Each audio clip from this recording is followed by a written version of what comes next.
ঘর সাজাতে দামি জিনিসপত্র লাগে না, ফেলে দেয়া কাচের জার ও একটা পুরাতন কেটলিকেও আপনারা ডেকোপজের মাধ্যমে খুব সুন্দর করে ডেকোরেটিভ পিস বানিয়ে ফেলতে পারবেন। সেটা নিয়ে থাকবে আজকের ভিডিও। আসসালামু আলাইকুম, আশা করছি সবাই ভালো আছেন। আমি আলহামদুলিল্লাহ ভালো আছি। তো আজকে একটা ডিআইওয়াই ভিডিও শেয়ার করতে চলে আসলাম। এখানে একটা আপনারা পুরাতন কেটলি দেখতে পাচ্ছেন। তো এটা যেহেতু ডেকোরেটিভ পিস হিসেবে আমি ব্যবহার করব, যার কারণে আমি পুরাতন একটা কেটলি কিনে নিয়েছি। বাজারে এরকম পুরাতন কেটলি আপনারা পেয়ে যাবেন। এই কেটলিগুলো বিভিন্ন সাইজ অনুযায়ী প্রাইস হয়ে থাকে। এটা মাঝারি সাইজের একটা পুরাতন কেটলি, এটার প্রাইস পড়েছে 250 টাকা। বাজারে 200 থেকে 350 টাকার ভেতরে আপনারা এরকম কেটলি পেয়ে যাবেন। রং করার জন্য আমি এখানে একটা এনামেল পেইন্ট, সাথে ব্রাশ আর একটু থিনার নিয়ে নিয়েছি। তো এইরকম বাজারে অনেক ধরনের এনামেল পেইন্ট পাওয়া যায়। তো এটা হলো রক্সি পেইন্টের, আপনারা ঝিলিক ব্র্যান্ডেরও পাবেন। যে কোনো ব্র্যান্ডের হোয়াইট কালারের একটা এনামেল পেইন্ট, এটা 200 ml এর। এটার প্রাইস পড়েছে 80 টাকা। রঙের থিকনেস পাতলা করার জন্য এই থিনারটা ব্যবহার করা হয়। এটাকে থিনার বা তারপিনও বলে থাকে। T6, এটা 200 ml এর। এটার প্রাইস মেবি 30 টাকা পড়েছে। এটা খুবই ছোট সাইজের একটা বোতল। সাথে রং করার জন্য যে ব্রাশগুলো ব্যবহার করা হয় সেরকম একটা ব্রাশ নিয়ে নিয়েছি। কেটলিতে বেস রং হিসেবে হোয়াইট কালারের এই এনামেল পেইন্টটা ইউজ করব। তো আমি রঙের থিকনেসটা ঠিক দেখতে পেলাম, যার কারণে আমি সাথে কোনো প্রকারের থিনার ইউজ করব না। তবে আপনাদের কাছে যদি মনে হয় যে রঙের থিকনেসটা খুব গাঢ় দেখাচ্ছে, সেক্ষেত্রে অল্প পরিমাণে থিনার অ্যাড করে নিতে পারেন। রং করার পূর্বে কেটলিটাকে আমি খুব সুন্দরভাবে ক্লিন করে শুকিয়ে নিয়েছি। তারপরে এই তো বেস রংটা করে নিচ্ছি। যে কোনো কালার করার ক্ষেত্রেই যদি বেস রং হিসেবে হোয়াইট কালারটা ইউজ করে থাকেন, তাহলে সেই কালারটা খুব সুন্দরভাবে ফুটে ওঠে। পুরো কেটলিটা হোয়াইট কালারের বেস রং দেয়া শেষ। তো এটাকে আমি এখন শুকানোর জন্য 1 থেকে 2 দিন ওয়েট করব। সেম ভাবে আমার বাসায় কিছু পুরাতন ফেলে দেওয়ার মতো জার ছিল, তো সেগুলো আমি এনামেল পেইন্ট করে নিয়েছি।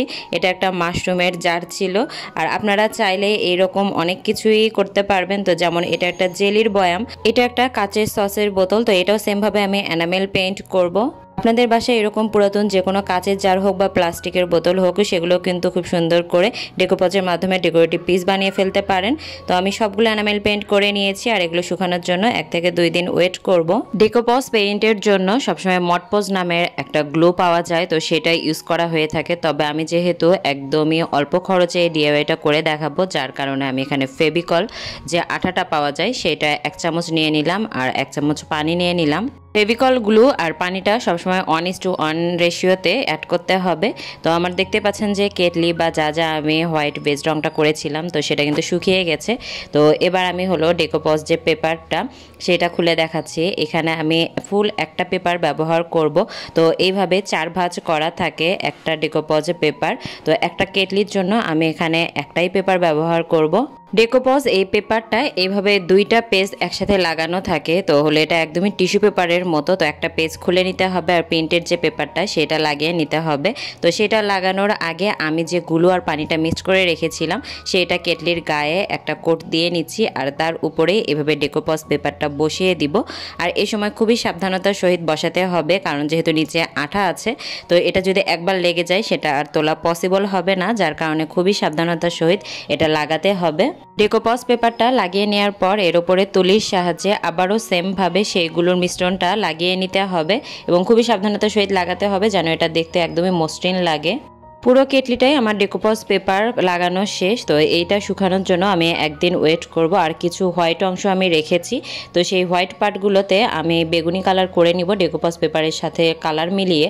বাট আমি যেহেতু ঢাকার বাইরে থাকি, যার কারণে এই কালারের অ্যাক্রাইলিক পেইন্টটা আমি পাই নাই।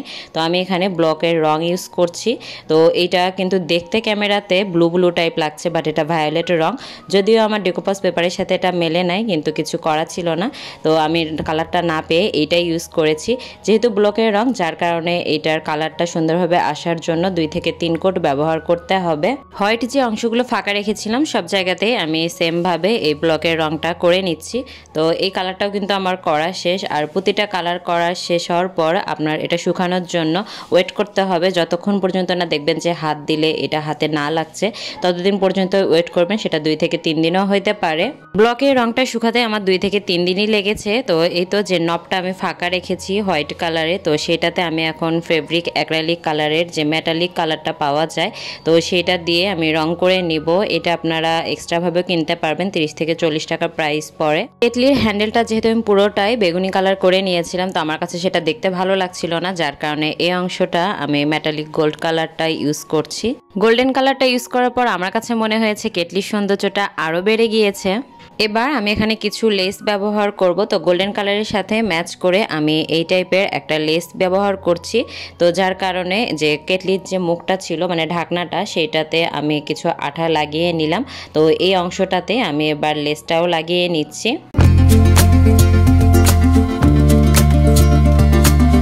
এবার কেটলির এই হ্যান্ডেলের এই অংশটাতেও আমি লেস লাগিয়ে নিব, আর এখানে আমি 1 গজ লেস ব্যবহার করছি। তো এই জায়গাটাতেও আমি সেমভাবে আঠা লাগিয়ে নিচ্ছি, আর যেহেতু ওপর নিচ দুই পাশে আমি লেসটা লাগাবো, যার কারণে কেটলির হ্যান্ডেলের এই ওপর নিচ দুই পাশে আঠা লাগিয়ে নিয়েছি। আপনারা চাইলে আপনাদের পছন্দ মতো যে কোনো কালারের লেস ব্যবহার করতে পারেন। তো লেসটা লাগানোর পরে কিন্তু এটা সৌন্দর্য আরও বেড়ে গিয়েছে, যেহেতু ডেকোরেটিভ পিস তো এটাকে যেভাবে মন চায় আপনারা সাজিয়ে নিতে পারেন। বাকি যে জার এবং বোতলগুলো এলামেন্ট পেইন্ট করেছিলাম সেগুলোতে কিন্তু আমার ডেকোপজ করা শেষ। তো এটাকে আমি এখন ভার্নিশ স্প্রে করব, যার কারণে আপনারা একটা লিকুইড ভার্নিশ স্প্রে ইউজ করতে পারেন, বা অনেক সময় চাইলে গ্লু টাইপের একটা পাওয়া যায় সেটাও ইউজ করতে পারেন। ভার্নিশ স্প্রে করার জন্য আমি এমআরটি ব্র্যান্ডের লিকার স্প্রেটা ব্যবহার করছি, আর হলো এটার প্রাইস পড়েছে মেবি 150 টাকা। আপনারা যে কোনো ক্রাফটের দোকানে গেলে এগুলো পেয়ে যাবেন। টাইপের স্প্রে ব্যবহার করার পূর্বে সবসময় ঝাঁকিয়ে নিতে হয়, তো আমি ভালোভাবে ঝাঁকিয়ে নিচ্ছি। স্প্রেটা ব্যবহারের ফলে যে এই ডেকোপজ পেপারটা আমরা লাগিয়েছি তো সেটা প্রোটেক্ট থাকবে, বা পানি লাগালেও সমস্যা হবে না। তবে যেহেতু এগুলো হ্যান্ডমেড জিনিস ডিআইওয়াই, তো আমি বলবো যে পানি জাতীয় জিনিস এগুলোতে না লাগানোই। তো এগুলো আমি এই জন্য ডেকোরেটিভ পিস হিসেবে ব্যবহার করব। স্প্রে করার সময় অবশ্যই মুখে মাস্ক ইউজ করার ট্রাই করবেন। মাশরুমের যে ক্যানটা ছিল তো সেটাকে আমি কিভাবে ব্যবহার করব সেটা আপনাদের সাথে শেয়ার করছি, আপনারা চাইলে আইডিয়া নিতে পারেন। তো আমি এটাকে স্পুন হোল্ডার হিসেবে ব্যবহার করব। এরপর যে জেলির বয়ামটা আমি ডেকোপজ করেছি সেটাকে আপনারা চাইলে এভাবে ফ্লাওয়ার ভাস হিসেবেও ইউজ করতে পারেন, আবার চাইলে এই কন্টেনারটাকে আপনারা জার হিসেবে এভাবে যে ঢাকনাটা থাকে এটা লাগিয়েও ইউজ করতে পারেন। সসের বোতলটাও আমি সেম ভাবে এটাকে ডেকোরেটিভ পিস হিসেবেও ব্যবহার করতে পারেন, এটাকে ফ্লাওয়ার ভাস হিসেবেও ব্যবহার করতে পারেন। এবার আসি কেটলিতে। কেটলিটা যেহেতু ডেকোপজ পেপার লাগানো, তো এটা কিন্তু চুলায় একদমই ইউজ করা যাবে না, এটাকে শুধুমাত্র ডেকোরেটিভ পিস হিসেবে ব্যবহার করতে পারবেন। আজকের ভিডিওটা এখানেই শেষ করব। আশা করছি ভিডিওটি আপনাদের উপকারে আসবে। আপনাদের যদি কোনো কোশ্চেন থাকে তাহলে অবশ্যই কমেন্ট করে জানাবেন, আমি ইনশাআল্লাহ অ্যান্সার দেওয়ার ট্রাই করব। আজকের ডিআইওয়াই ভিডিওটা কার কাছে কেমন লেগেছে সেটাও কিন্তু আপনারা কমেন্ট করে জানাতে পারেন। ভিডিওটি ভালো লাগলে চ্যানেলটি সাবস্ক্রাইব এবং ভিডিওতে লাইক কমেন্ট করে পাশে থাকবেন। সবাই ভালো থাকবেন, সুস্থ থাকবেন। আল্লাহ হাফেজ।